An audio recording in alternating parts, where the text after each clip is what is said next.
পৃথিবীর সৃষ্টি 50,000 বছর আগে লেখা হয়েছে। যেদিন মায়ের পেটে 3-4 মাস 50,000 বছর আগে যেটা লেখা হয়েছে সেটা আবার লেখা হবে 4 মাস যেদিন মায়ের পেটে।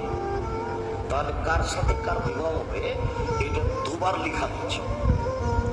তা আপনাকে এখন যে আল্লাহ বললেন যে পছন্দ মতো বিবাহ, কিছু বিষয় আছে তাকদীরে যেগুলো কনস্ট্যান্ট ফিক্স, এগুলো কখনো পরিবর্তন হবে না। যেমন জীবন, আপনার মৃত্যু, আপনার হায়াত ইত্যাদি ইত্যাদি। কিছু বিষয় আছে যেগুলো ঝুলন্ত, মুআল্লাকা, এগুলো ভালো কাজ দিয়ে পরিবর্তন হয়, দোয়া দিয়ে পরিবর্তন হয়, নেকি। শাইইন কদির, নিশ্চয়ই আল্লাহ সবকিছুর উপর ক্ষমতাবান, সবকিছু নির্ধারিত। আপনি চাইলে পাল্টাতে পারবেন না, কিন্তু আল্লাহ চাইলে সবকিছু করতে পারবে। কার সাথে কার বিয়ে হবে সেটা কি পূর্ব নির্ধারিত? জি। কার সাথে কার বিয়ে হবে এটা যদি পূর্ব নির্ধারিত হয় তাহলে চেষ্টা করে লাভ কি? কার সাথে কার বিয়ে হবে এটা পূর্ব নির্ধারিত আছে। আপনি ওই মেয়েকে বিয়ে করা ছাড়া কবরে দেওয়ার সুযোগ নেই, জোর করে হলে বিয়ে করাই ছাড়বে। যে বিয়ে আপনার যদি নির্ধারিত থাকে সেটা আপনার হবেই হবে। ইন্নাল্লাহ আলা কুল্লি ইজ ফিক্সড। তো তুমি 10 ঘন্টা পানি খেতে যেও না, তুমি 10 জায়গায় উল্টা পাল্টা করতে যেও না। Try your best, make supplication as much as you can. আর মাথায় রাখতে হবে ইন্নাল্লাহ আলা কুল্লি শাইইন কাদির।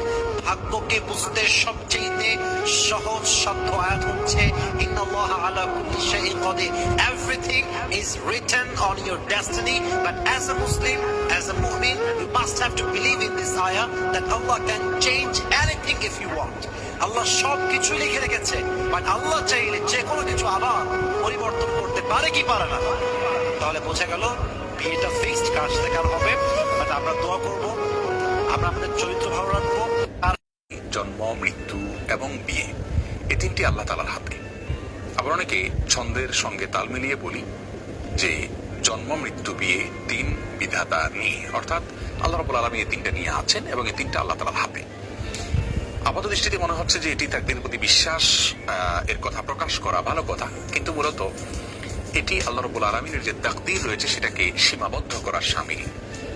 শুধুমাত্র জন্ম, মৃত্যু, বিয়ে কেন, সবকিছুই আল্লাহ রাব্বুল আলামিনের হাতে, সবকিছুই আল্লাহ রাব্বুল আলামিনের তাকদীরের অধীনে। আমরা অনেক